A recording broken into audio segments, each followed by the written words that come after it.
How's it going, everybody? Jordan here, and in today's video I'm going to show you my Inferno Assassin epic build that you all asked me to make on one of my past live streams. This Inferno Assassin build can assassinate really well, obviously, and when caught can take a punch and deal one with its intense fire staff damage. As always, if you could remember to leave a like if you enjoy the video, I would really appreciate it, and if you have any questions, feel free to leave them in the comments or join our community Discord in the description of this video, which is full of awesome, generous people who are willing to help out. Or you can always tweet me as well. Alright, enough of the call to actions, let's get right into it. The Inferno Assassin build, like I said, is a build I made during a live stream, and it's an epic gear build, so it does require a bit of work to acquire, but once you get all of the right gear, I honestly really like it, and it's one of the better hybrid builds I've played or made. It is a little bit of a late game build though as well, so keep that in mind. It relies heavily on assassin damage, obviously, but in addition to that, we have a lot of fire damage, staff damage, and enough tanky perks like melee resistance and chance to ignore half damage to make it quite tanky as well. It's an incredibly well-rounded build. The way I played it is similar to other warrior assassin hybrid builds in the past, which was to be an assassin first, but when I needed to fight, because Odyssey will make you fight sometimes whether you want to or not because of conquest battles or other events, I was able to use the overpowered attack plus the fire with the staff and melt enemies around me. I also did use the Atlantis DLC ability Ares Madness with this set, but it's not required. Ares Madness deals an additional 35% assassin damage on melee hit, which I think is a fantastic ability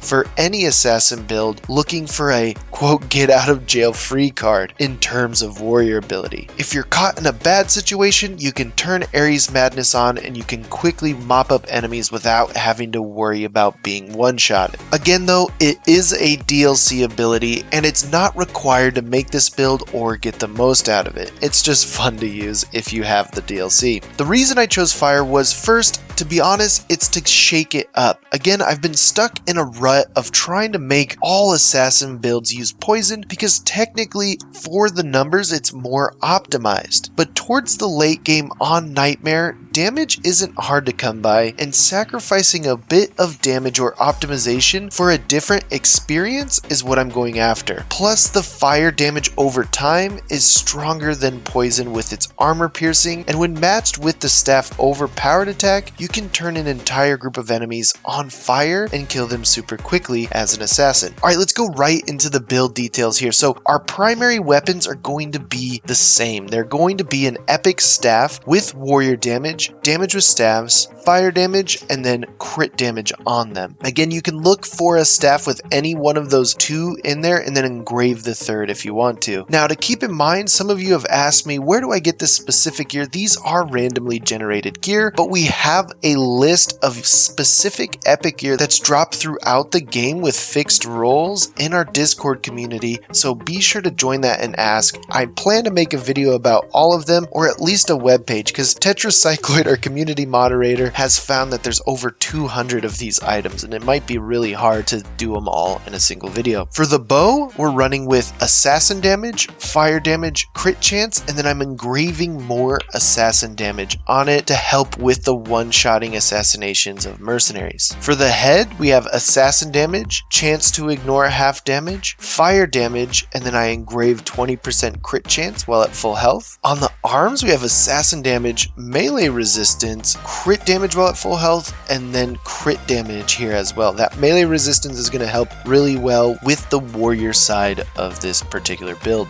On the chest, I went with assassin damage, elemental resistance, 20% health, and then I engrave 50% crit damage on it. Again, giving it a little bit more tankiness, allowing you to take on more enemies as an assassin. For the waist, we have assassin damage, crit damage while at full health, crit chance, and then we have the 40% chance to ignore half damage here, matching with the helmet to get us above an 80% chance to ignore half damage. And then lastly, on the boots, we have assassin damage, crit chance while at full health, crit damage while at full health, and then I engraved damage with staves here. Alright, let's look at the primary abilities for this particular set. For the first one, you're going to want to put flaming attacks on as well. This is a fire-based build, so you're going to want to have that ability ready. The second is going to be Battle Cry of Ares, or if you have the DLC, the Ares Madness, for the additional 35% assassin damage on melee hit. The third is going to be Hero Strike. Because of all the assassin damage from the build, this is a great one-shot melee ability in the middle of a fight that you can take out any individual you want. The next is going to be Second Wind. Again, I always pick Second Wind. It's basically just a healing ability. It should be almost just something you always have, just in case something bad happens. Next, on the assassin side, we do want Rush Assassination because we're an assassin, and Rush Assassination helps you clear out 4 guys pretty quickly. And then next, I also do use Slow Time with this. As a vulnerable assassin, Slow Time helps you maneuver your enemies a lot better. On the hunter side, I decided to use Predator Shot with this particular build. I don't usually use Predator Shot, but it's a really good assassin ability for hunters because you can pick the target you want and you can hit a leader from far away and instantly kill them without being noticed by anybody.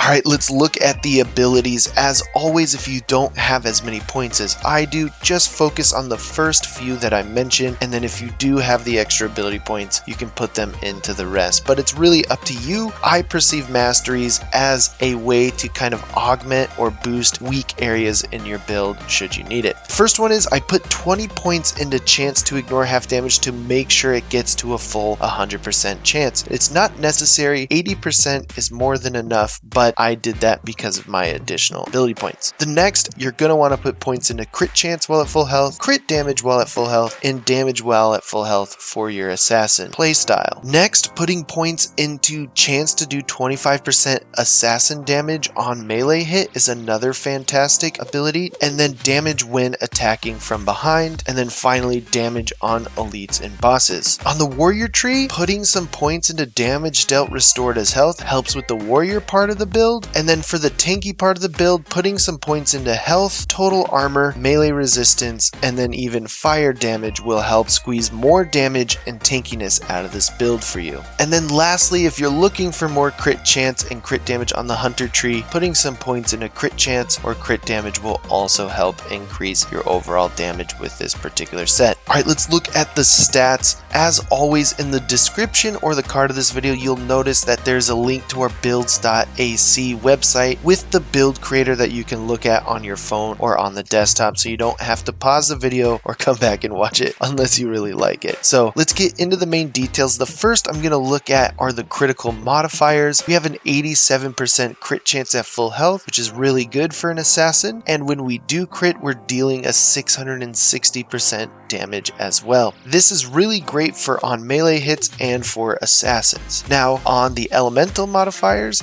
we do have an additional 216% fire damage here, so that stacks with the critical damage and the melee hits when you're using your fire staff. And then lastly, let's look at the defensive modifiers. As you can see here, we have a 100% chance to ignore half damage, a 20% elemental resistance, an almost 20% range resistance, and then a nearly 40% melee resistance, 126 armor bonus, and 32% health bonus. All of this adds up to absorbing more hits than an assassin typically takes. It really does have a bit of a warrior feel to it when you're caught in hand-to-hand combat in this game, and so that much tankiness allows you to be a bit more aggressive with your staff in addition to being an assassin, and I really like it. Alright, let's look at the Transmog for this build. The Transmog for the head is going to be the Master Assassin hood from the DLC. If you don't have that, you can always use the Shroud or some other hooded looking Transmog for the head. For the gauntlets, we're using the Athenian Bracers Black Iron variation. For the chest, we're using the Fighter's Chestplate, again, Black Iron variation. For the waist, we're using the Athenian Patera, whatever that is, I can't pronounce it, the Black Iron variation. And then lastly, we're using the Tracker's Boots on the for your boot variation, and I think it looks really cool. So that's the Inferno Assassin. I know it's an epic gear build, but a good idea would be to maybe try this with the Pirate Legendary set if you wanted to try a legendary set with these staves. I've always have fun playing all these different builds, and mix and matching of the different types of playstyles has made the game that I feel I've already played a ton of a bit refreshing. So if you're still completing the game or just got it, I'd suggest you try this out for a few missions to give you a new outlook on the game and make it a bit more refreshing. As always, if you like the video, leaving a like honestly really helps support the channel and my ability to make content. You can always subscribe and hit the bell for more Assassin's Creed Odyssey content, and to close out my shameless self-promotions, if you feel compelled and have the money, you can always financially support the channel, community, and website by visiting my Patreon page for some exclusive rewards. You don't have to support in those ways though, and you always have my appreciation, so thanks again for everything, you guys, and I'll see you guys next time. So proud, I was born to be smart.